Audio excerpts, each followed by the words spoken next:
Hello there, and of course, on this day of all days, may the 4th be with you.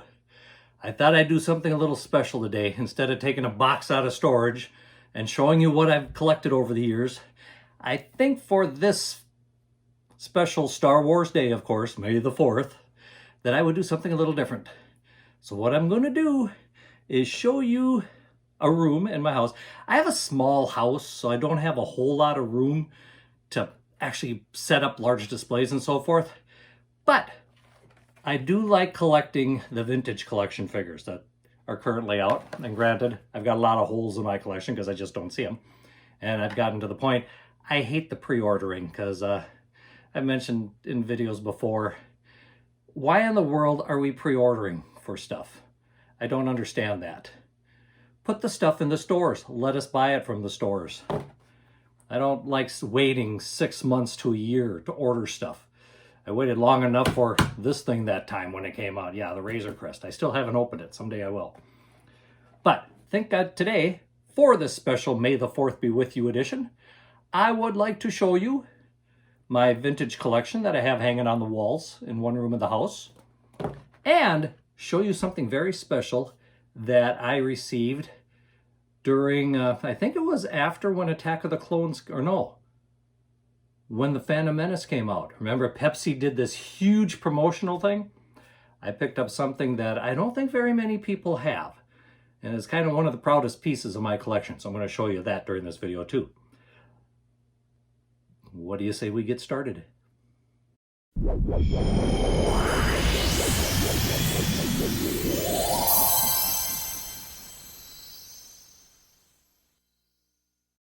This little baby happens to be one of the pride and joy of my collection. It is a can cooler in the shape of R2-D2 and is basically a full-size R2-D2. But unlike the real R2-D2 that has a lot of gadgets and stuff in it, this one has one purpose only. You could put your cans and ice in here and keep them cold. What this thing was, like I said, it was part of the Pepsi promotion. And it was given to different stores, like some convenience stores and things that had a contract with Pepsi, and they were allowed to use these. And of course, they put these by the counter, and they would fill them up with all kinds of Pepsi products and so forth. And during the promotion, that is what people saw when they came into the stores. Imagine walking into the convenience store and having this greet you shortly within the store. So very nifty thing. In town here, they had one of these in one of the convenience stores. And at the end of the promotion, they decided to have a drawing to get rid of them. So, of course, I entered my name into the drawing because I thought this would be really cool to get. Well, a couple weeks went by and didn't hear anything. I thought, oh, well, maybe I didn't get so lucky. All of a sudden, I got the phone call. It was mine. Come and get it if I want it. You can bet I did not waste much time going to get this thing. I picked it up and found out two things about it. First of all, the inside of it was filthy. The outside of it was cracked. Yep, the head of R2-D2 here is cracked. Somebody must have hit it pretty good and actually broke it. But you know what? If I probably get the right kind of glue, I could probably get it pretty much back into place, and I have to do that yet. It's kind of been put off to the side, and I kind of forgot about it for a while. But yeah, now that I'm thinking about it, I should really get that fixed. But you can see the detail in this thing. It's actually pretty good. The second thing was the inside of this. As you can see, it's got a fairly good interior there. The inside of it was full of the, if you want to call it the soda syrup. They must have had a few cans that popped and broke. And they didn't clean it out in time. I got the thing and that stuff was just a mess inside. It took me a long time to get all of that out of here. Was it worth the time? Of course. After all, how many of you have a R2-D2 cooler, life size, that you could actually fill up with ice and throw, oh heck, I bet you could get a few 12 packs in here, no problem. So like I said, this is one of my pride and joys. The only thing that I really kind of didn't like was that we do have the crack here. And like I said, I'm going to have to try to fix that up and make that look a little better. Right now, it was just kind of held with tape, but the tape kind of let it loose a little bit too. So what do you think of this? Like I said, I love it.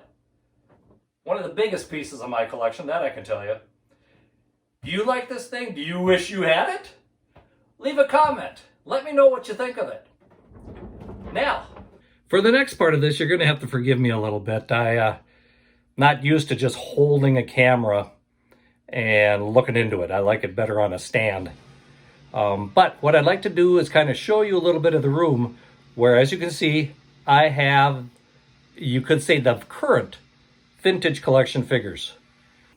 What I'd like to do is just kind of take you around the room here and let you see for yourself what I have. And why don't I start over here, because these you've seen in a previous video. And as you can see, I'm in the basement. These are the 6-inch Black Series action figures that I showcased in a previous video. And next to them, I have the carbonized vintage size figures. And you can see they're pretty good. Some of them I have in little cases just to protect them a little bit. Over here, you'll see the Mandalorian figures that I've collected. And you can see it's a fairly decent collection. I've got a few doubles. Didn't mean to, just kind of happened. But I've been trying to get them all to keep going with things. Here you can see some of the other figures. I've been trying to group them a little bit by movie. So you see the Clone Wars are together. The Solo figures are together. Go over here, we've got the vintage figures, or I should say the retro figures, for both A New Hope and The Empire Strikes Back. And as you can tell, I am missing Boba Fett. If anybody has a Boba Fett they don't want, let me know. I'd like to finish out this collection here. Up on top here, you can see I've got a few of the gaming figures. And then we move over here, and you can see more of the collection. Basically 4 high type thing. There again, trying to keep it grouped by row, kind of to movies again.